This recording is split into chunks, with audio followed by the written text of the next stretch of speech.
Jesus, friend. Well, good evening. We want to welcome you to In the Blender with Brandon and Madeline Hyman. Of course, you know this gentleman beside me is not my wife, but this is Pastor Chris Brown.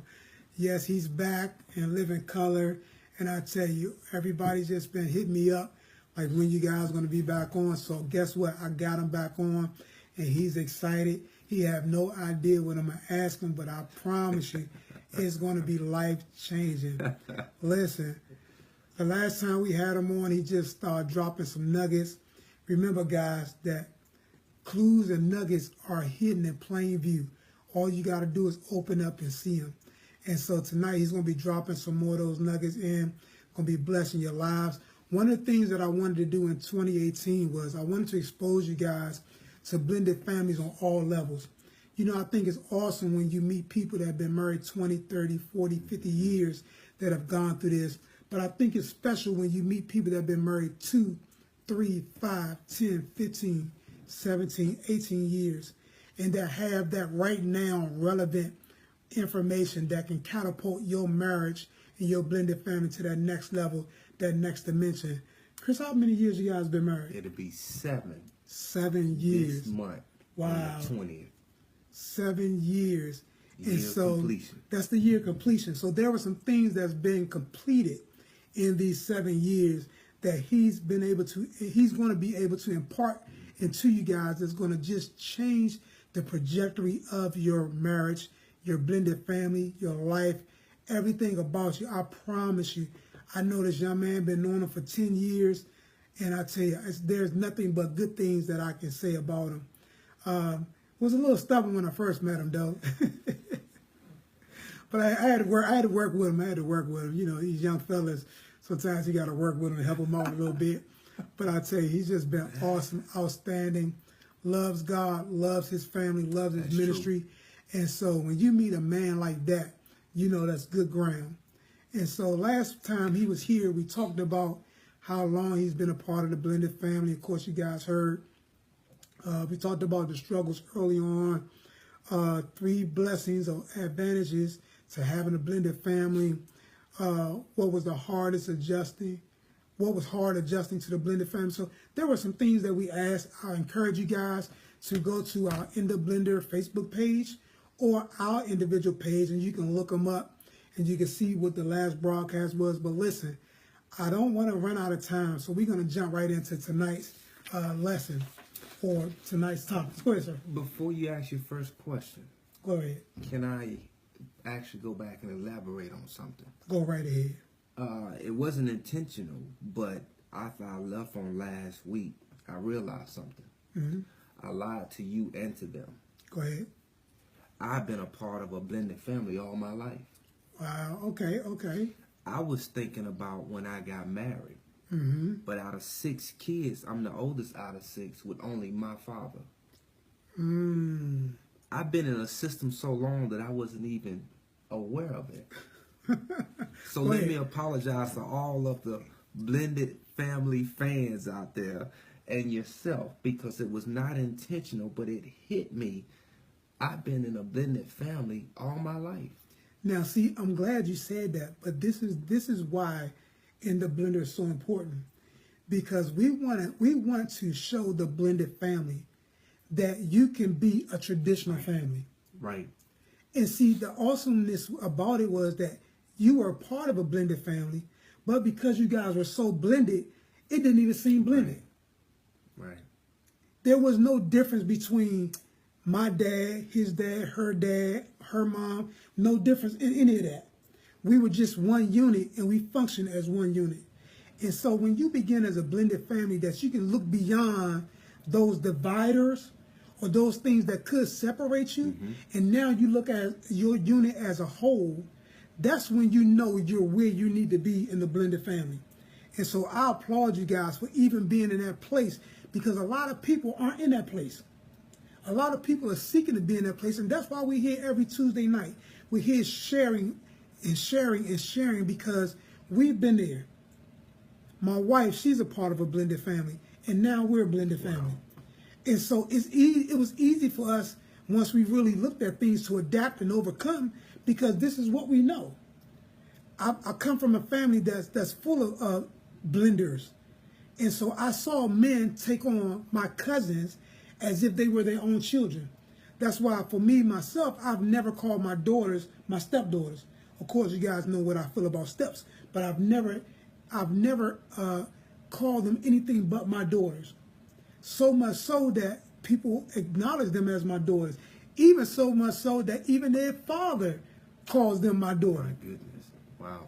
And so that's a powerful thing. Matter of fact, we were together Sunday. On Mother's Day. On Mother's Day, wow. We were together. That's Let me tell you guys, when you do this thing the right way, watch this, guys. My daughter, my middle daughter, she cooked. Well, she set up a dinner for her mother, my wife. And so the chef, the cook, was their father, their natural father. Now, he's preparing a meal for his ex-wife and her husband on Mother's Day. Like a regular family. Like a regular family. See, people don't understand it. When you work this thing the way God tell you to work this thing, and you put yourself out the way, you can have the best life now. Even when you started out wrong. Even when you started out wrong. Because there were some things I did early on was just wrong. That's why we blended. That's why we blended. And so it's amazing. This is what I told him Sunday. I said, man, listen, I'm gonna have to hire you as my chef. And he bust out laughing, but I was serious because it's a joy when you can have a relationship with that other individual. Right. And there's no isms, right. There's no schism, right. There's no ulterior motives, there's no hidden agendas, just natural love one for another. And I'll tell you guys, when I sat back and looked at this man cooking, I mean, the man, he's a top chef. Trust me, guys, he's a top chef. He cooked so good, I overate.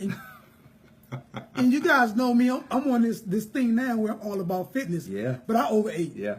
I mean, I stuffed myself so much, I almost passed out. Literally. I mean, I was done. But the mere fact that we have that type of relationship where we could come under the same roof and we can enjoy each other's company. Break bread. And love up on each other. And genuinely concerned about each other's welfare. That's big. Genuinely concerned about each other's welfare. And so when you talk about being a part of a blended family so long that you didn't even know it, that's the objective. The objective is to bring families back to a place where even though you're blended, it doesn't even feel that way. It doesn't even seem that way. Because mixed vegetables are better for you. Oh, come on now. You better believe that. We can throw a few things in there and get it all together. Yes, sir. Because every vegetable has its own nutrient. Right. Every vegetable brings something to the table. That's different. That's different. And everybody can benefit from it. And everybody can benefit from it. So even if you don't like string beans, when you put some peas in there, guess what? You enjoy it now. Carrots. You put some carrots. Yes, sir. Absolutely. And so, listen. Oh, goodness. No, this is good. This is real good right here. So we're going to jump right into this. But I had to talk about that because when I thought about that, I mean, it was when I thought about the fact that I've been a part of a blended family and just sitting here with all of you now, I can remember my siblings' father grabbing me at moments and embracing me and saying, "You will always be my son." That was a defining point where either he could have uplifted me or tore me down. Yes, sir. Yes, sir. Because I was already missing my father. So my foundation was being tampered with. My concrete was being fractured. Yes, sir. But he was there to really mend that and say, I will never look at you any differently than I look at the rest of my kids. And let me say something. That's so important. I had a defining moment with my baby girl, and I blew it. I blew it big because she wanted me to do something, and I felt that if I did it, I would dishonor her dad. but I didn't look at what she needed at that particular time. I was more concerned about him than I was her. And so because I didn't move the way I should have moved, I allowed some things to interrupt her life that didn't have to. If I would have stepped up to the plate and did what needed to be done as relates to being a father to her. And so that experience you talked about is so important, guys. Listen, some of you guys are in a blended relationship right now, and that child needs you. They need a hug. They need affirmation. They need confirmation. Some of them need you. Some of them need your name. Yes. They need you to take them on a date. They need all of that. Take them to Dave and Buster's, or just depending on the age and what they like. They need you to go out with them. They need to be embraced. And if you think about it, even from a scripture standpoint, the Bible says, for God is love. That's right. So God being love produced us out of love. So it's natural. There's not one person on this earth don't want to be loved. Not one person. Not one. Regardless of what they say or how they act. They're acting up like that because they feel like they're not being loved. And so if we can embrace them, if we can make them feel like there's no gap, it'll turn their lives around. You know, just a few days ago, as a matter of fact, I believe it was yesterday, my daughter called me and she said, Dad, look at my dress. Look at my dress. She had 2 dresses. I said, girl, you look real good. Now, I didn't have to do this, but I wanted to do it because we're in a blended family. I said, now, what does your stepfather say? If he says too short, then we have to look at this differently. Exactly. Now, even though in my mind, the dress was long, the gown was about from here to your front door. But I wanted to include him intentional. Exactly. Intentionally, I wanted to include him so she can hear his voice just as well as she hear mine. Exactly. And him and I could echo. To me, it was a defining moment for him and I to be able to echo the same thing. Yes, sir. That's big. So some of this got to be intentional. Oh, all day. All day. As a matter of fact, anybody know me, I'm extremely intentional. 90% of things that I do are intentional. There's a 10% I just go with the flow. But 90% of things I do are I'm very intentional and very meticulous about whatever it is I do because I understand there's a result that I want. There's power in that. Yes, sir. And you can't get results. I would never be in this place in the blended family had I not been intentional. Yeah. I wouldn't be in this place. Trust me, guys, because my attitude is too strong. Yeah. My demeanor is too strong. My posture is too strong. And so me being intentional puts me in check. Right.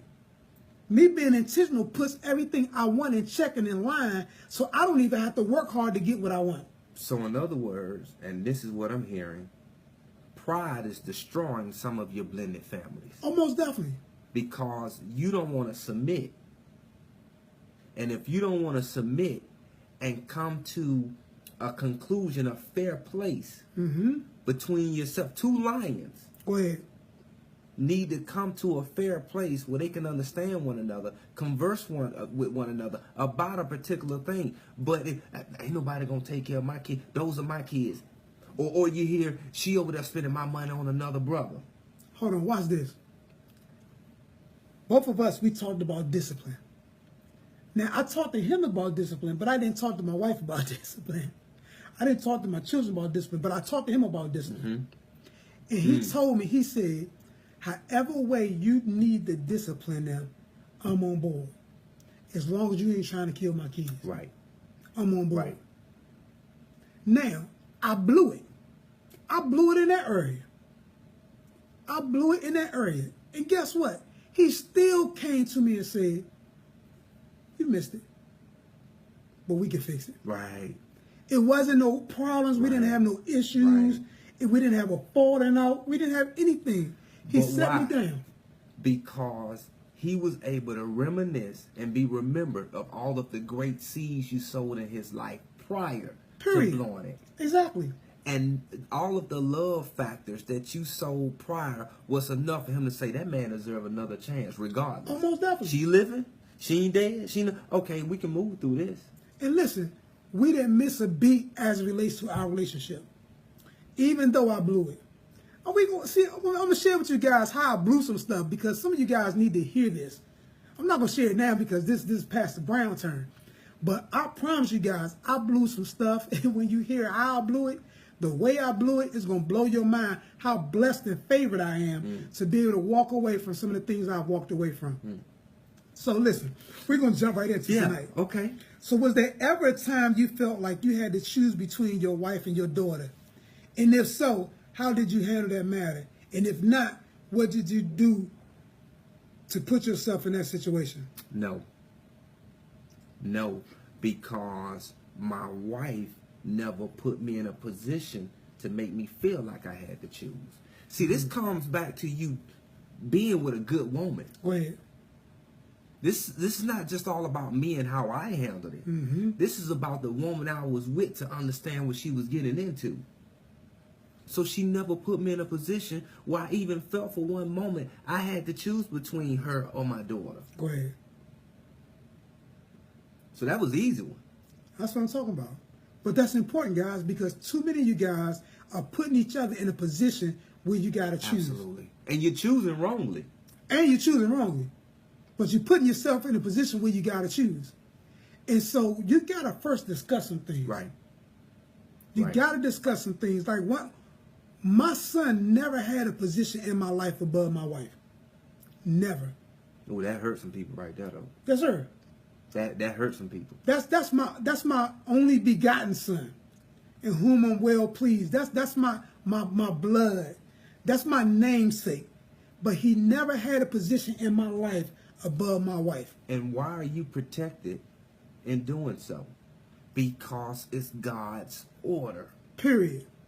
Bottom line, I'm talking to a family right now, and the husband and wife are going back and forth because when the husband tries to discipline the daughter, the wife jumps in as a mediator. And she shames the father right there in front of the daughter. And so he feels like his respect has been snatched from him. So now he goes into a position of not just saying anything. They call it stonewalling. And see, let me tell you something. That's a dangerous position to put your spouse in. I don't care if it's the husband or the wife. It's a dangerous position. Because when you do that, what you ultimately do is you open the door Absolutely. For something else to come in. And see, I promise you, especially when it relates to men, if you beat a man down and you belittle a man, there's an aroma, there's a fragrance that we as individuals that we release. Right. And a lot of you guys are releasing that fragrance at work. It's called bad marriage. It's called bad relationship. It's called not on the same page, not on one accord. And so you got these scavengers. You got these ravens, you got these buzzers at work, right? These files circling around because they smelling carcasses, they smelling something dead, setting you up, and you don't know they're waiting for an opportunity to go and bite, waiting for an opportunity. When you tear that man down, as soon as he go to work, that coworker she smell that fragrance and she start complimenting him. Well, how you doing today? Man, why you look so down? No, you looking good. Either or. It depends on how far the relationship is. Because she's trying to get in. Yes, sir. So she's trying to make it seem like she has a shoulder for him to lean on. And what women don't understand a whole lot is that, man, y'all have our hearts right here in the palm of your hand. You can either massage it or pop it. Period. Right. Hold on, say that again. You can either, our hearts are in the palm of your hand. You can either massage it or pop it. Massage it or pop it. You have the most weight in our ear. Period. Which is why you come first. The system is designed and orchestrated like that. By default. Can't no one hurt you like a woman. No. You can lose all your money. Go ahead. But lose their honey. That's a hard place. That's a hard place. Because a lot of men know, man, we can get this bite, boo. Yeah. But let that woman leave. He can't even enjoy now what he has. Can't think straight. And now he's looking for substitutes. And so it's important, guys. It's important. Don't put your spouse in that position where they got to choose. Right. What was your most challenging moment in the blended family, and how did you overcome that challenge?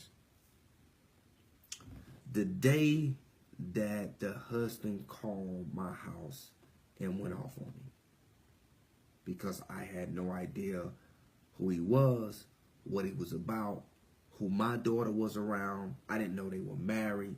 And so all of those coped together were defining moments for me because it made me think differently.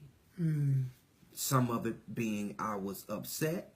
Some of it being I wanted to show him I'm the father. Some of it being that it was two lions that were just kind of almost staring each other down, like who's going to fold. So it was a lot going on where I had to say, okay, let me go back to what I know based off of what the word has told me. And so regardless, see, but if you don't have nothing to go back to, you're in trouble. And that's important, guys. It's important to have some substance. Right. It's important because a lot of you guys are faced with situations that's challenging. Right. But you don't have nothing to fall back on. You don't have nothing to fall. You gotta keep the word on you like a cow eats and store food. One stomach, 4 parts. But they store that food so when they become hungry, they can regurgitate it. They can bring it up. If you don't have nothing to bring up when you're hungry, you'll eat anything. You'll eat anything. I told y'all he's going to drop some nuggets on you. And so I had learned just some great things that I can, let me love up on him, regardless of what's being said. Let me go back to love. Let me reflect who I am. And it may feel like the person is cleaning their feet on you. Oh, most definitely. But this is where you got to know, okay, God is a God of his word. And he cannot lie. But this goes back to what I said a few weeks ago. I'm so sold out that I don't look for a way out. And that's important. That's important. I'm going to trust him until I check out. Period. There's no changing it. I'm open to a lot of things, but I am not open to someone telling me, man, Jesus can't help you. He's not Lord. I like that. Because that's our foundation. And see, I'm the type of individual, Pastor, that I like to do stuff that's uncommon. I like to do stuff that people just never heard of somebody doing. Right. Just to prove that it can be done. Oh, man. See, me talking about my relationship with my girl's father, their biological father, is uncommon. Yes. That's uncommon. You seen him up here a couple months ago. That's uncommon. I'm telling you guys, we're like that every time we meet. Right. We like kids that haven't seen each other in ages. We embrace each other. We hug up on each other. Right. We talk to each other. We're concerned about each other. We're concerned about each other's welfare. And so I wanted to do something as it relates to my family that was uncommon. Absolutely. So that I can give the world something to look at and something to glean for and something to reach for. Because too many times we aren't doing things because we don't know that we can do that. Right. We don't know we can have a good relationship with individuals. We don't know we don't got to be enemies with the ex or the baby mama or the baby daddy. Absolutely. We don't understand that. We don't have to be enemies. We could be friends. We could be cordial. You know, we can love each other. We can be concerned about each other. And so you got to position yourself to do something that you've never done before or even seen before. Whew. Wow. What was one of your most memorable moments over the past 7 years that you feel like took your blended family to another dimension? When I went to my daughter's graduation, I think it was from the 6th grade to the 7th, or it could have been from the 7th to the 8th. Okay. And afterwards, we all went to the Cheesecake Factory, and my wife and I paid for the entire bill. Come on, man. This was 2 years ago. Come on, man. The entire, if that long, could have been about a year or so ago. We covered the whole bill. I think it was 2. If it was 2, I mean, I would say a year and a half. This is very, very recently. It's very recent. Because going back to 2 to 3 years, you get into, the guy wasn't saying a whole lot to me. This guy, I when I first saw him, and I want to stick with your question, but I just want to, I want to be so transparent to let you know this system works. I went to one of Jada's, that's my daughter, her prior graduation from like the 5th to the 6th. So I think it had to be more like the 7th to the 8th. And the first time I seen the stepfather, the first time now we had talked already, remember? But the first time I actually seen him, I went over to where the mom, the grandmother, and he was standing. And so after I spoke to both of them, I put my hand out to say, you must be X, Y, Z. He didn't even acknowledge me. Room full of people. Didn't even say how. He put his hand up and did like this and said, you know, I don't talk to people like you. Run along. Wow. This place is packed. The only reason why a lot of people didn't hear what was said was because it was a graduation and you know, kids were running around. So I backed up. Now, having 10 years of Marine Corps training, the switch is trying to come up.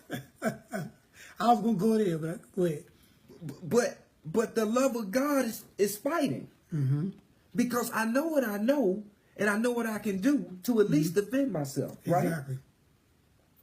I backed up, and I said, okay, I recognize right now, this big boy stuff.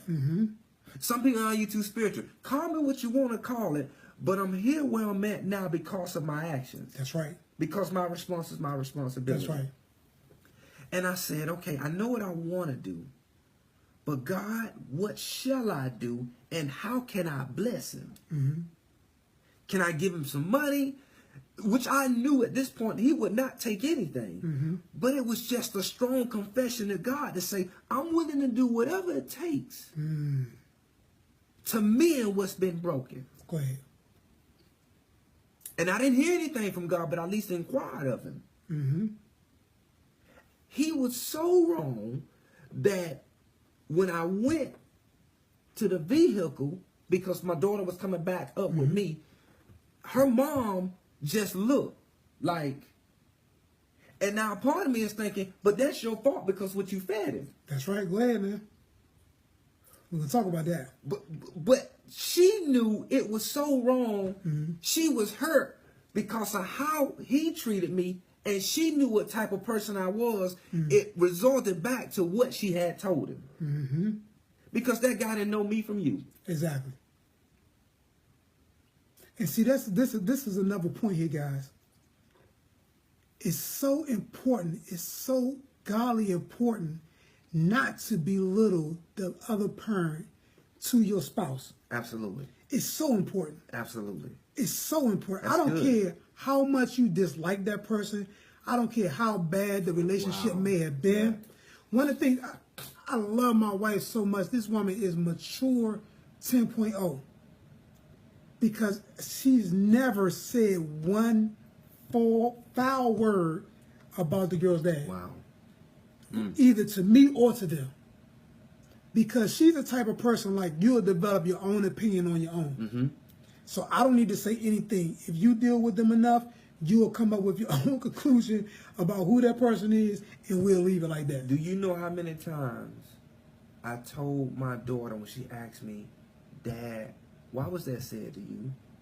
Or why was that done to you? You know how many times I said, I just don't think she's having a great day. Oh, she probably just wasn't thinking. And now watch this. Even when there were times like, oh, you know what, I don't know. I think your mama tripping.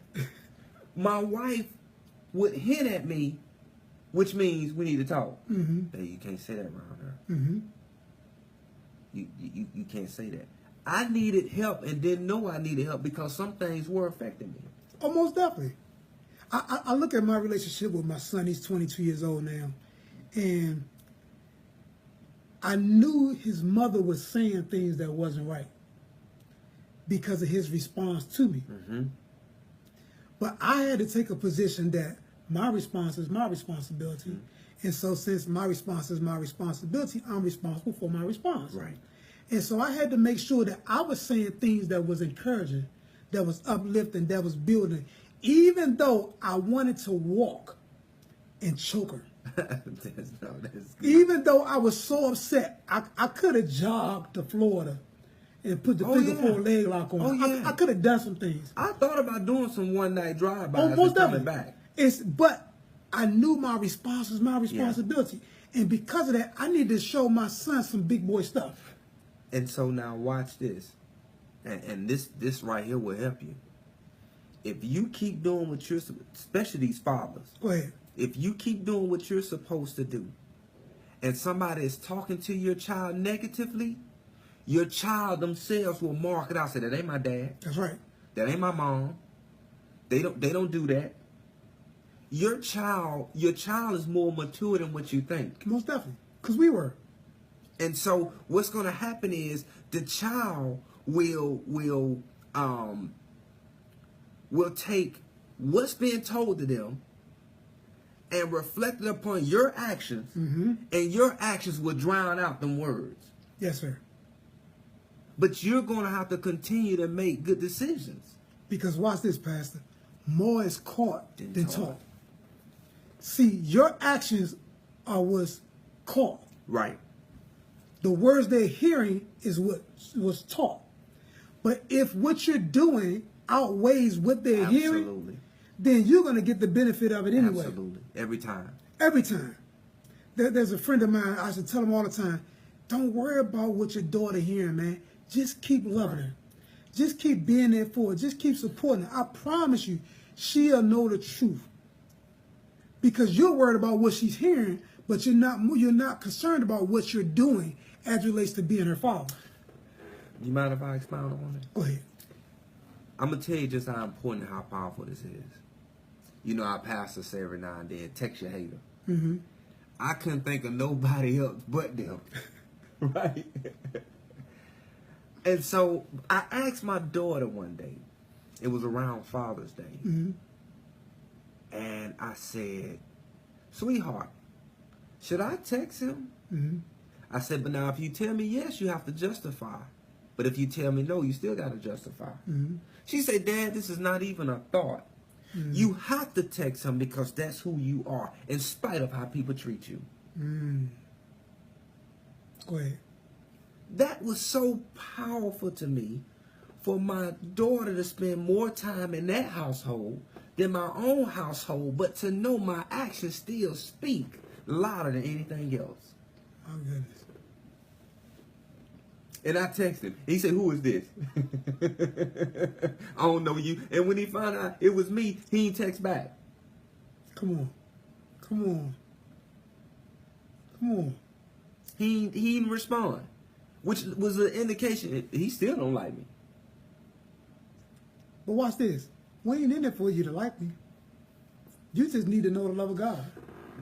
But I got a hold of something. Now, here's the kicker. I can make you like me. Go ahead.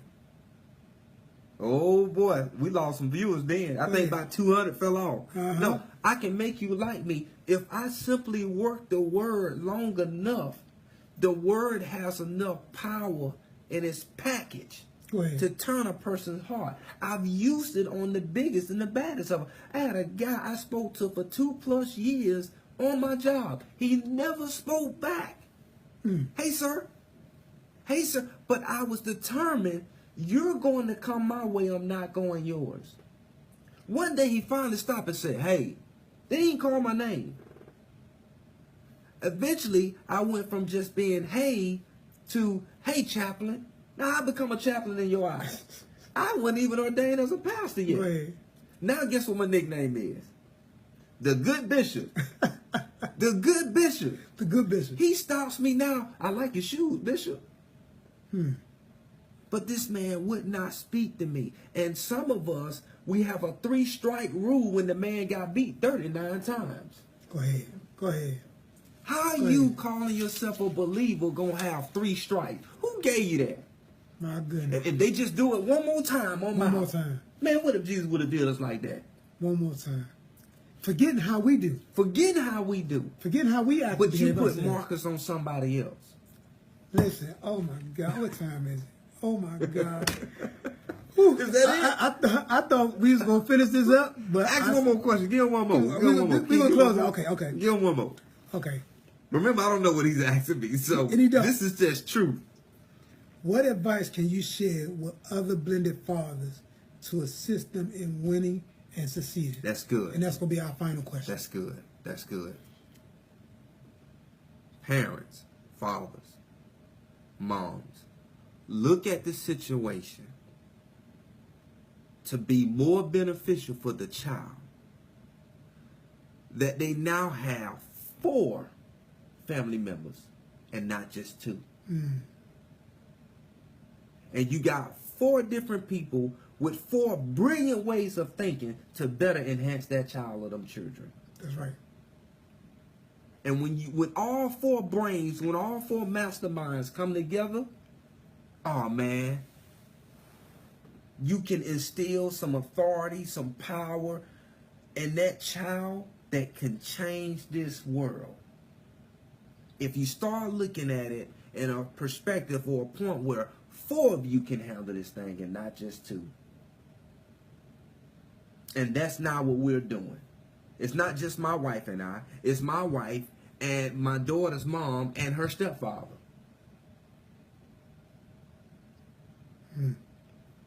That is a way to give your child the advantage. To sum it up, guys, teamwork makes the dream work. It's going to take teamwork.